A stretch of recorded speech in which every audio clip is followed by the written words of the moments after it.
বেদনা বিদুর জীবনের কথা বলবো তা এত সহজ নয়। 2015 সালের 10ই মার্চ রাত 9টা সাড়ে 9টা হবে, উত্তরায় আমার এক বন্ধুর বাসায় আমি ছিলাম। ওখান থেকে আমি দলের মুখপাত্রের দায়িত্ব পালন করছিলাম এবং 20 দলের মুখপাত্রের দায়িত্ব পালন করছিলাম। তখন সেই আন্দোলনের উত্থান দিনগুলোতে কিছু আইনশৃঙ্খলা বাহিনীর পরিচয়ে সশস্ত্র লোক সাদা পোশাকে আমাকে তুলে নিয়ে যায়, চোখ বেঁধে হাত বেঁধে, এবং এমন একটা জায়গায় রাখে যেটার কক্ষের বর্ণনা আমি তো হবে, যার এক পাশে একটা নালার মতো ছিল, পানির ট্যাপ ছিল, একটা ছিদ্র ছিল যাতে প্রকৃতির ডাকে সাড়া দেওয়া যায়, এবং রুফে একটা হাই পাওয়ার ভাল্ব, লোহার দরজা, নিচে খাদ্যদ্রব্য দেওয়ার জন্য একটা জায়গা, একটু ফাঁকা ছিল, উপরে আর একটু ফাঁকা সেই দরজার। রুমের বাইরে প্যাডেস্টাল ফ্যান ছিল, সবসময় চলতো, আর একটা কম্বল, একটা বালিশ, এই হলো সম্বল। 61 দিনের মধ্যে আমাকে কোনোদিন বের করে নেই, কেবল একদিন কিছু সময়ের জন্য রুমের বাইরে নিয়ে এসেছিল, ওখানে বসে রুমটা পরিষ্কার করার জন্য। ইতিমধ্যে অনেক মিডিয়াতে বলেছি 5 ফিট বাই 10 ফিটের মতো ওই রুমে, ওই যে ছিদ্রটার কথা বললাম ওই দিক দিয়ে অনেক সময় বিচ্ছু টিচ্ছু আসতো। যাই হোক, তারা আমার সাথে ভালো ব্যবহার করেছে, খানা পিনা 3 বেলা ঠিক মতো দিয়েছে, পানি দিয়েছে, ওষুধপত্র দিয়েছে, শারীরিক কোনো নির্যাতন করেনি। তবে আমার শরীরে চর্মরোগের প্রাদুর্ভাব ঘটে অনেক বেশি, যেটা আমাকে এখনও ভোগায়। এরকম একটা অবস্থা থেকে 61 দিনের মাথায় আমাকে 5-6 ঘন্টা জার্নি করিয়ে একটা গাড়িতে করে ওই একই চোখ বাঁধা হাত বাঁধা অবস্থায় একটা জায়গায় নিয়ে আসলো। আমার কাছে মনে হলো ওই জায়গাটাই হচ্ছে আমাদের সীমান্ত এলাকা হবে। ওইখানে গাড়িতে বেশ কয়েক ঘন্টা বসিয়ে রেখে তারপরে কিছু দূর পায়ে হাঁটিয়ে এবং কিছুটা গাড়িতে করে ওই জায়গাটা ক্রস করালো। আমি পরে বুঝতে পেরেছি যে এটাই বর্ডার এলাকা হবে। তারপরে ওইখান থেকে আরও 3-4 ঘন্টা জার্নি করিয়ে আমাকে শিলংয়ের গলফ লিঙ্ক নামে একটা জায়গায় ওরা ড্রপ করে, হাত বাঁধা এবং চোখ বাঁধা অবস্থায়। সেটা যে শিলং এবং এটা যে গলফ ক্লাবের গলফ মাঠের পাশে জায়গার নাম যে শিলং গলফ লিঙ্ক, এটা আমি পরে জানতে পেরেছি। যখন ওখানে ফেললো তখন আমাকে ওরা বললো যে ইউ আর ফ্রি নাও। তা আমি চোখ খুলে দেখলাম একটা আমার সামনে দিয়ে ওই গাড়িটা চলে গেল, সাদা একটা জিপ। তো তারপরে আমি ওই প্রাতঃভ্রমণে যারা ওইখানে 2-1টা লোক ছিল, পাসার্স বাই, তাদেরকে অনুরোধ করলাম আমার এই অবস্থা, আপনারা একটু পুলিশে খবর দেন। তো পুলিশ এসে আমাকে নিয়ে গেল, ওখানে ভ্রাম্যমাণ পুলিশ টিম ছিল। তারা প্রথমে আমার শারীরিক অবস্থা, জামা কাপড়ের অবস্থা দেখে, আমার কথাবার্তা শুনে তারা আমাকে একটা হসপিটালে নিয়ে গেল, সিভিল হসপিটাল নাম। সিভিল হসপিটালে একটু মেডিকেল চেক আপ করিয়ে তারা আবার থানায় নিয়ে গেল, এবং তার কয়েক ঘন্টা পরে তারা আমাকে একটা মানসিক হাসপাতালে নিয়ে গেল, মিম হান্স নামে ওই মেন্টাল হসপিটালটা। তা আমি জিজ্ঞেস করলাম আমাকে এখানে কেন নিয়ে আসছো। হয়তো আমার কথাবার্তা শুনে, আমার জামা কাপড় দেখে ওদেরকে মনে হয়েছিল হয়তো ওদেরকে আমি মেন্টালি ইমব্যালেন্স। শেষে বললো যে আপনার ওই টেলিফোন নাম্বারটা যোগাযোগ হয়েছে, দেশে আপনার সম্ভবত ওয়াইফ ধরে আছে, আপনি কথা বলেন। তা আমি গেলাম, দেখলাম যে ঠিক আমার ওয়াইফই লাইনে আছে, কথা বললাম। এরপরে তারা বিশ্বাস করলো যে আমি বাংলাদেশের মানুষ এবং আমার পরিচয়টা তারা নিশ্চিত হলো। তা আমার ওয়াইফকে বললাম যে তুমি আমার দেশনেত্রী বেগম খালেদা জিয়াকে ইমিডিয়েটলি আমার খবর জানো, আমি কোথায় আছি বলো, আর তোমরা তাড়াতাড়ি আসো। তারপরে এই যে হাসপাতাল কর্তৃপক্ষ আমাকে পুলিশের কাছে হস্তান্তর করলো। তারা সিভিল হসপিটাল নামে এগিয়ে হসপিটালে নিয়ে গেলো, একটা প্রিজন সেল আছে ওখানে রাখলো। কিন্তু তারা আমার বিরুদ্ধে ওই দিনই অবৈধ অনুপ্রবেশের মামলা, এটা ওরা বলে যে আন্ডার ফরেনার্স অ্যাক্ট ইলিগাল ট্রেসপাসের জন্য আন্ডার সেকশন 14 তারা মামলা দায়ের করলো। সেই মামলায় হ্যাঁ সেই মামলায় পরে আমার ওয়াইফ যাওয়ার পরে উকিল নিয়োগ করে আমরা কিছুদিন পরে বেইল আউট হলাম। তারপর থেকে দীর্ঘ 4 বছর প্রায় আইনি লড়াই করে নিম্ন আদালত থেকে আমি খালাস পেলাম। কিন্তু নিম্ন আদালতের রায়ের বিরুদ্ধে তারা ভারত সরকার আবার আপিল করলেন আমার খালাসের বিরুদ্ধে। সেই আপিলটা লড়াই করতে করতে আরও 4 বছর সময় গেল। 2023 সালের 28শে ফেব্রুয়ারি সেই রায় হলো with a direction to the Meghalaya government that this man should be sent back, deported back as per rule. তো তারা এটা সেন্ট্রাল গভর্নমেন্টের অনুমতির জন্য মেঘালয় সরকার লিখেছে, বিকজ ফরেন মিনিস্ট্রির কোনো কাজ মেঘালয় সরকার স্টেট গভর্নমেন্ট করতে পারে না। সেটা প্রায় 15-16 মাস অতিবাহিত হয়ে যাওয়ার পরেও তারা কোনো জবাব পায়নি। আগস্টের 5 তারিখে বাংলাদেশে একটা বৈপ্লবিক পরিবর্তন হয়, ফ্যাসিবাদের পতন হয়, স্বৈরাচারের পতন হয়। এই পরিবর্তিত পরিস্থিতিতে আমি ওই দিনই আমাদের এম্বাসিতে যোগাযোগ করলাম গুয়াহাটিতে অ্যাসিস্ট্যান্ট হাই কমিশনার অফিসে, যে আমাকে আবার ট্রাভেল পাস দেওয়া হোক।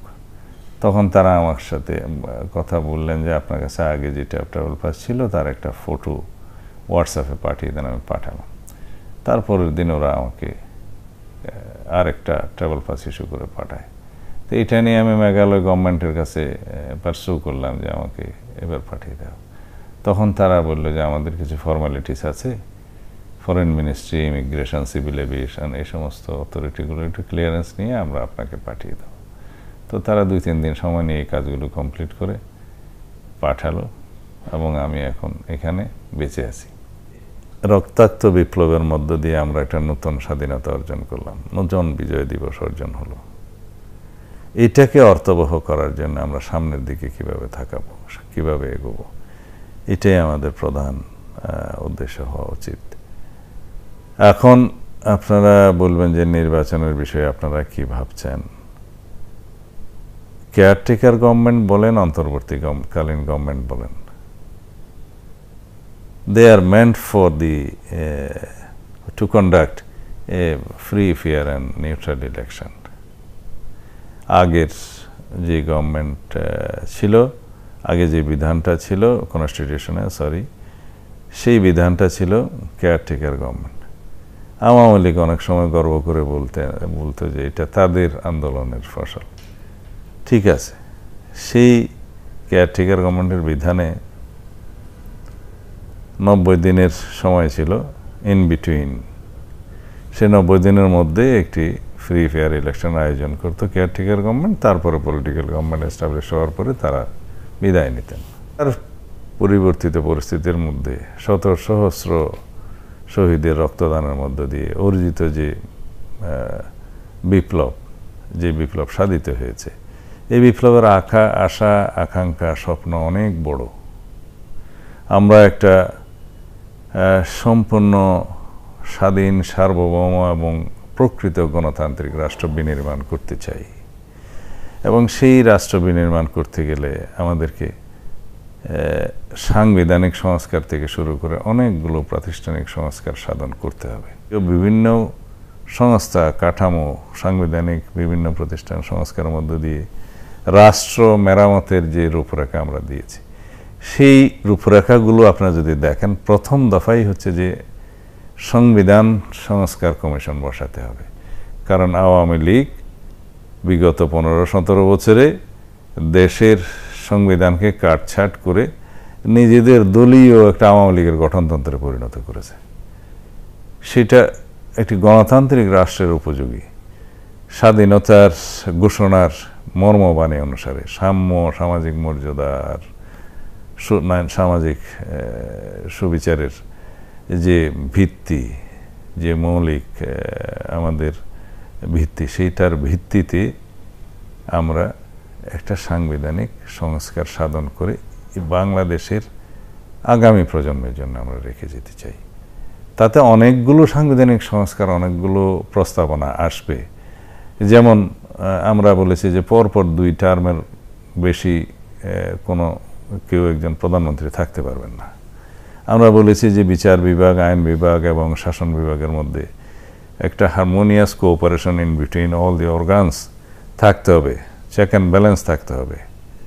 এবং ক্ষমতার ভারসাম্য থাকতে হবে। রাষ্ট্রপতি এবং প্রধানমন্ত্রীর মধ্যে কিছু ক্ষমতার ভারসাম্য থাকতে হবে। আমরা বলেছি যে বিচার বিভাগের সংস্কারের জন্য আমাদেরকে সংস্কার কমিশন বসাতে হবে। সেখানে আপনি দেখবেন যে আমাদের নেতা শহীদ রাষ্ট্রপতি জিয়াউর রহমান 1979 সালে যেটা পঞ্চম সংশোধনের মাধ্যমে সুপ্রিম জুডিশিয়াল কাউন্সিল তিনি বসিয়েছিলেন, প্রবর্তন করেছিলেন, সংবিধান অন্তর্ভুক্ত করেছিলেন। সেটার অর্থ ছিল যে রাষ্ট্রপতির নেতৃত্বে, অর্থাৎ চিফ জাস্টিস এবং next to senior justice of the appellate division, তারা এই বডিটা কন্ডাক্ট রুলস এবং জাজেসদের মিসকন্ডাক্ট ইত্যাদি বিভিন্ন বিষয়ে এনারা ব্যবস্থা নেবেন, তারপরে প্রেসিডেন্টের কাছে রেকমেন্ডেশনস দেবেন। তো অর্থাৎ হচ্ছে যে প্রেসিডেন্ট সেই জায়গায় জুডিশিয়ারির হেড হিসেবে কাজ করবেন এবং এই এখতিয়ারটা সুপ্রিম কোর্টের থাকা উচিত। সেই বিধানটা উড়িয়ে দিল আওয়ামী লীগ। এটা কততম 16তম সংশোধনের মাধ্যমে জুডিশিয়ারিকে নিয়ে আসলো পার্লামেন্টের অধীনে। জাস্টিসদেরকে ইমপিচ করা হবে পার্লামেন্টের অ্যাক্টিভিটিসের মধ্য দিয়ে, ভোট আউটের মধ্য দিয়ে। তাহলে কোনো অর্গান তো আরেকটা অর্গানের অধীনস্থ হতে পারে না, কোনো স্টেটে নাই। তো সেইটা এখনও করা যাবে। সুপ্রিম কোর্টে অ্যাপিলেট ডিভিশনে রিভিউর জন্য বোধহয় ওয়েটিংয়ে আছে সেই মামলাটা। ওখানেও যদি সেটা অ্যাবলিশ হয়, যেটা জাস্ট হাইকোর্ট ডিভিশন এবং অ্যাপিলেট ডিভিশন এটাকে অবৈধ ঘোষণা করেছে, সেটা যদি বহাল রাখে তাহলে সুপ্রিম জুডিশিয়াল কাউন্সিল রিইনস্টেট হবে। সেটা গেল সংস্কার। জাজেস রিক্রুটমেন্ট রুলস আমাদেরকে অবশ্যই করতে হবে, যেটা আমরা কোনো সরকারই করিনি। যদি প্রকৃতপক্ষে মেধাবী, সৎ, যোগ্য লোক যদি আইন হিসাবে সুপ্রিম কোর্টের জাজ হিসাবে নিযুক্ত হয় হাইকোর্ট ডিভিশন এবং অ্যাপিলেট ডিভিশনে, তাহলে মানুষের ন্যায় বিচার পাওয়ার আশাটা পূর্ণ হবে, স্বপ্নটা পূর্ণ হবে। তারপরে দেখেন অ্যাডমিনিস্ট্রেটিভ রিফর্মস, এটা আমাদের অতীব প্রয়োজন। এমন কোনো জায়গা নাই, এমন কোনো প্রতিষ্ঠান নাই, এমন কোনো সাংবিধানিক প্রতিষ্ঠান নাই, পাবলিক সার্ভিস কমিশন থেকে অ্যান্টি করাপশন কমিশন, এই সর্বত্র সমস্ত সাংবিধানিক প্রতিষ্ঠান, গণতান্ত্রিক প্রতিষ্ঠান এবং স্ট্যাটিউটরি অর্গানাইজেশন যেগুলো আছে, সব জায়গায় এমনভাবে দলীয়করণ করা হয়েছে যে এই প্রতিষ্ঠানগুলো ধ্বংস হয়ে গেছে প্রায়। এগুলোকে সংস্কার করতে হবে এবং এখানে সংবিধানের এবং রাষ্ট্রের গণতান্ত্রিক সংস্কারের মধ্য দিয়ে বাংলাদেশের একটি সমতা এবং সাম্যভিত্তিক বৈষম্যহীন বাংলাদেশ বিনির্মাণের জন্য আমরা যদি এখনই উদ্যোগ না নেই, তাহলে জাতি আমাদেরকে কখনো ক্ষমা করবে না। সংস্কার কমিশন, বিচার বিভাগ সংস্কার, বিচার বিভাগ সংস্কার কমিশন, আইন সংস্কার কমিশন, প্রশাসনিক সংস্কার কমিশন, পুলিশ বিভাগের সংস্কার, এই নির্বাচন কমিশন সংস্কার শুরু করে প্রয়োজনীয় সব পর্যায়ে সংস্কার কার্যক্রমের জন্য কমিশন বসাতে হবে। সেই কমিশনের টার্মস অফ রেফারেন্স ওইভাবে দিতে হবে, তারা কি কি বিষয়ে তাদের এখতিয়ার থাকবে, তারা রিকমেন্ডেশনসগুলো, সুপারিশগুলো প্রণয়ন করবে, সমাজের সর্বস্তরের মানুষের সাথে কথা বলবে, বিশেষজ্ঞদের সাথে কথা বলবে, তারা নিজেরাও অভিজ্ঞ মানুষ হবেন। সেই হিসাবে সেই রিকমেন্ডেশনসগুলো আবার পাবলিক করতে হবে, জনগণের সামনে দিতে হবে, সেমিনার সিম্পোজিয়াম করতে হবে, গণমাধ্যমকে দিতে হবে, রাজনৈতিক নেতৃবৃন্দ, বিভিন্ন দলের নেতৃবৃন্দের সাথে সেই মত বিনিময় করতে হবে। তারপরে একটা সমৃদ্ধ রিকমেন্ডেশনস অবশ্যই আসবে প্রতি সেক্টরে। তবে কথা হচ্ছে সেই রিকমেন্ডেশনসগুলো প্রতিপালনের জন্য, বাস্তবায়নের জন্য এটা অনেক সময় লাগবে। সেইটা এই স্বল্পকালীন অন্তর্বর্তী সরকারের কাজ নয়, সেটা হবে একটি নির্বাচিত রাজনৈতিক সরকারের কাজ। তারা ম্যানিফেস্টোতে, নির্বাচনী প্রতিশ্রুতিতে সেটার প্রতিফলন ঘটাবে যে আমরা এই সংস্কারগুলো বাস্তবায়ন করব। যদি সরকার সমস্ত কিছু বাস্তবায়ন করবে, সেটা তার অন্তর্বর্তীকালীন সরকার থাকবে না। অন্তর্বর্তীকালীন সরকারের কর্ম সেটা নয়। অন্তর্বর্তী সরকারের প্রধান কর্ম হচ্ছে একটি সুষ্ঠু, অবাধ ও নিরপেক্ষ নির্বাচনের ব্যবস্থা করা, সেটার পরিবেশ সৃষ্টি করা। যেহেতু একটা বৈপ্লবিক পরিবর্তন হয়েছে, তা আমার মনে হয় না, এবং অনেকেই সেটা মনে করেন যে 3 মাসের ভিতরে তারা এই কর্মগুলো গুছিয়ে উঠতে পারবেন না। তবে সেই জন্য আমরা মনে করি যে আরও 3 মাস সময় দেওয়া যেতে পারে। 6 মাসের মধ্যে একটা নির্বাচন অনুষ্ঠান করতে হবে এবং সেই লোককে, তাদেরকে সেই পরিবেশ সৃষ্টির জন্য একটা রোড ম্যাপ প্রণয়ন করে ঘোষণা করতে হবে যে আমরা এতদিনের মধ্যে একটা নির্বাচন করব এবং সেই প্রয়োজনীয় এবং সেই লক্ষ্যে প্রয়োজনীয় সংস্কারগুলো ইনিশিয়েট করব, শুরু করবেন। এবং তাতে করে আমার মনে হয় যে দ্রুত ওনারা গণতান্ত্রিক প্রক্রিয়ায় ফেরত যেতে পারবেন, দেশকে একটি গণতান্ত্রিক প্রক্রিয়ার মধ্যে নিয়ে আসতে পারবেন। সাংগঠনিক প্রক্রিয়া, সম্মেলন, কাউন্সিল এগুলো আমরা নিয়মিত করতে পারিনি। না পারার কারণ হচ্ছে যে সেই পরিবেশ ছিল না। আমরা কোনো একটা জেলা পর্যায়ের সম্মেলন, কাউন্সিলও আয়োজন করতে পারিনি এই ফেসিবাদের আক্রমণের কারণে, তাদের বাধা দেওয়ার কারণে। সেটা সবাই জানে দেশের মধ্যে। এখন যে কেন্দ্রীয় কাউন্সিলের কথা, সম্মেলনের কথা অনেকেই বলছেন, আপনারা জিজ্ঞেস করছেন, সেটা আমরা চিন্তা ভাবনা করছি। এই সাংগঠনিক কার্যক্রম এবং রাজনৈতিক কার্যক্রম, নির্বাচনের প্রস্তুতি এগুলো একসাথেই চলবে। তবে কাউন্সিল আমরা একটা সুবিধাজনক সময়ে করার জন্য আমাদের সবসময় একটা প্রস্তুতি, মানসিক প্রস্তুতি ছিল। কিন্তু একটা সম্মেলন করা একটা হিউজ ব্যাপার। এটা জেলা পর্যায় থেকে সম্মেলন করে আসতে হবে, অনেক প্রক্রিয়ার মধ্যে দিয়ে যেতে হবে। তার জন্য অন্তত পক্ষে বেশ কয়েক মাস সময় লাগে। তা এখন যেহেতু রাষ্ট্রের এই অবস্থায় আমরা এখনও সব কিছু ঠিকঠাক গুছিয়ে উঠতে পারিনি, তা আমি আশা করছি যে আমরা এই পরিস্থিতি থেকে দ্রুত উত্তরণ ঘটাবো এবং খুব শিগগির একটা সম্মেলনের মধ্যে দিয়ে, জাতীয় কাউন্সিলের মধ্যে দিয়ে পার্টি আবার এগোবে, আবার কমিটি পুনর্গঠিত হবে। এটা রেগুলার প্রক্রিয়া, এটা একটা রাজনৈতিক দলের রেগুলার প্রক্রিয়া। I am very much fresh in Dhaka now, এখনও সপ্তাহ 10 দিন হয়নি। কিছু কিছু ব্যাপারে এগুলো শুনছি, সবগুলো বিষয় সম্পর্কে আমি এখনো অবহিত নেই। তবে এখানে বিপ্লবোত্তর পরিস্থিতিতে পৃথিবীর সমস্ত জায়গায় যেখানে এরকম ছাত্র জনতার বা গণ অভ্যুত্থানের মাধ্যমে বিপ্লব সংগঠিত হয়, রক্তাক্ত বিপ্লব হয়, ওখানের পরে একটা প্রতি বিপ্লবের সম্ভাবনা সবসময় থাকে। এখানেও সেই প্রচেষ্টা নেওয়া হয়েছিল বলে আমরা দেখেছি। কেউ বলছে মাইনরিটি নির্যাতন হচ্ছে, কেউ বলছে এখানে অস্থিরতা হচ্ছে, কেউ বলছে ওখানে মারপিট হচ্ছে। এই সমস্ত কিছু কিছু বিচ্ছিন্ন ঘটনা যে হয়নি তা নয়। তবে এটা ছিল একটা, ওই যে বললাম, প্রতি বিপ্লবের প্রবণতা থেকে পরাজিত শক্তি সবসময় এগুলো আশকারা দিয়ে থাকে, তারা চেষ্টা করে থাকে। এখানেও সেই মাইনরিটি নির্যাতন হয়েছে বলে এটা ধোঁয়া তুলিয়েছে। 2-1টা ঘটনা হয়তো বিচ্ছিন্নভাবে হতে পারে, তারপরে বিভিন্ন জায়গায় হামলা টামলা। কিন্তু আপনারা দেখেছেন এই দেশের আলেম সমাজরা কিন্তু মন্দির পাহারা দিয়েছে যাতে ওরকম কোনো ঘটনা না হয়। এবং সর্বত্র আমরা অ্যালার্ট করেছি, আমরা জনগণকে আহ্বান জানিয়েছি, নেতাকর্মীদেরকে আহ্বান জানিয়েছি। তারপরও 2-1টা ঘটনার জন্য যারা দায়ী ফাইন্ড আউট করা আমরা সাথে সাথে ব্যবস্থা নিয়েছি। এখনও আমাদের কিন্তু প্রথম এবং প্রধান কাজ হচ্ছে ধৈর্য ধারণ করা এবং আইন শৃঙ্খলা পরিস্থিতি স্থিতিশীল করা। তো সেই লক্ষ্যে আমরা দেখতে পাচ্ছি যে আমাদের সেনাবাহিনী পুলিশকে সহায়তা করছে, সিভিল অ্যাডমিনিস্ট্রেশনকে সহায়তা করছে। এটা আইনে আছে, in aid to civil power there in field. এখন সেটার মধ্য দিয়ে ইতিমধ্যে বেশ স্থিতিশীল পরিস্থিতি সৃষ্টি হয়েছে। আশা করি সামনে আরও উন্নতি হবে।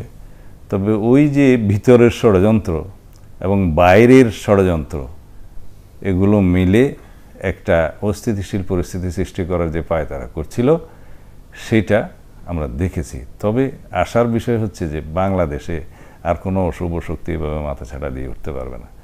যেখানে শত সহস্র শহীদরা রক্তদান করেছে অকাতরে, সেই দেশে কখনো এই সমস্ত অশুভ শক্তি মাথাছাড়া দিয়ে উঠতে পারবে না। আমি বিশ্বাস করি সামনেও গণতান্ত্রিকভাবে নির্বাচনে যারাই রাষ্ট্র ক্ষমতায় আসুক তারা আর কখনো সাহস পাবে না স্বৈরাচারী আচরণ করতে। তবে আমাদেরও প্রতিবাদগুলো জারি রাখতে হবে রাস্তায়। আমাদের মিডিয়াগুলোকে অত্যন্ত স্বাধীনভাবে কাজ করতে হবে যে যদি কোনো গণতান্ত্রিক এবং স্বৈরাচারী মনোভাব পোষণ করে সামনের কোনো সরকার, যাতে তারা দুবার চিন্তা করতে। তো সেই জন্য রাস্তার আন্দোলনটা মানুষের কথা বলার স্বাধীনতা, অ্যাসোসিয়েশনের স্বাধীনতা এবং মানুষের এই যে অধিকারের আদায়ের জন্য, অধিকার ভোগ করার জন্য সবসময় সরব থাকতে হবে, যাতে যেই শক্তি, যেই রাজনৈতিক দলই ক্ষমতায় আসুক, যারাই আসুক, দল অথবা জোট আসুক, তারা যেন অত্যন্ত সজাগ থাকে মানুষের অধিকার সম্পর্কে। আওয়ামী লীগের অবস্থান সম্পর্কে কি বলবেন? পতিত স্বৈরাচারের যেরকম অবস্থা হয় সারা পৃথিবীতে, আওয়ামী লীগের অবস্থাও তাই হয়েছে। আপনারা রোমানিয়া চসেস্কুর কথা বলেন, হাইতির পাপাডকের কথা বলবেন, বা আরেক দেশের, আমি এগুলার নাম উচ্চারণ করতে চাই না, পতিত অনেক স্বৈরাচার আছে, তাদের কথা বলবেন, তাদের মতোই হবে, হয়েছে। আমি সবসময় বলে আসতাম আমার বিভিন্ন স্টেটমেন্ট এবং কথায়, এই যে পৃথিবীতে কোনো স্বৈরাচার এবং ফেসিবাদের পতন স্বাভাবিক হয়নি, হবে না, হয় না, নির্মম এবং নিষ্ঠুরভাবে পতন হয়, এটাই ইতিহাসের শিক্ষা। আওয়ামী লীগের ক্ষেত্রেও তাই হয়েছে।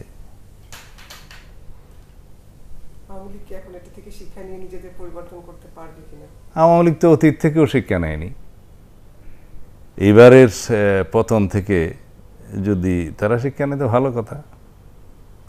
তবে বাংলাদেশে তারা কোনোদিন স্বাভাবিকভাবে রাজনীতি করতে পারবে বা আসবে সেটা আমার তো মনে হচ্ছে না, এটা সময়ই বলে দেবে। রাজিয়াকে আমি দেখতে গিয়েছিলাম, আমি যেদিন এখানে অবতরণ করেছি সেদিন সন্ধ্যার পরে। এখন ওনার মানসিক অবস্থা মাশাআল্লাহ অনেক শক্ত, অনেক ভালো। শারীরিকভাবে উনি সত্যিই খুব খারাপ অবস্থায় আছেন। তো উনি বলেছেন যে যে সকল চিকিৎসকরা জন হপকিন্স থেকে এসেছিলেন তারা খুব ভালো ট্রিটমেন্ট করেছেন, তাদের মতামত নেবেন, আমাদের যে মেডিকেল টিম আছে তাদের মতামত নেবেন। আর ওনার বডি ফিটনেস একটু রিকভার করলেই উনি বাইরে, খুব সম্ভবত ইউএসএতে ওনার ভালো চিকিৎসা হবে আর কি। যারা জন হপকিন্স থেকে এসেছিলেন তারা তো ইউএস বেসড, সেটার জন্য প্রস্তুতি নেবেন। টর্চার সেল, গোপন কুঠুরি এবং এই জাতীয় কোনো কিছু কোনো গোয়েন্দা সংস্থার থাকা উচিত নয়। এই মুহূর্ত থেকে এগুলো ডিসম্যান্টেল করা উচিত। বাংলাদেশে কোনো গোয়েন্দা সংস্থার এবং কোনো রকমের রাজনৈতিক তৎপরতায় কর্মকাণ্ডে নাক গলানো দিতে পারবো না আমরা। এগুলো অ্যাবলিশ করতে হবে। রাজনীতি রাজনীতিবিদদের হাতে থাকবে।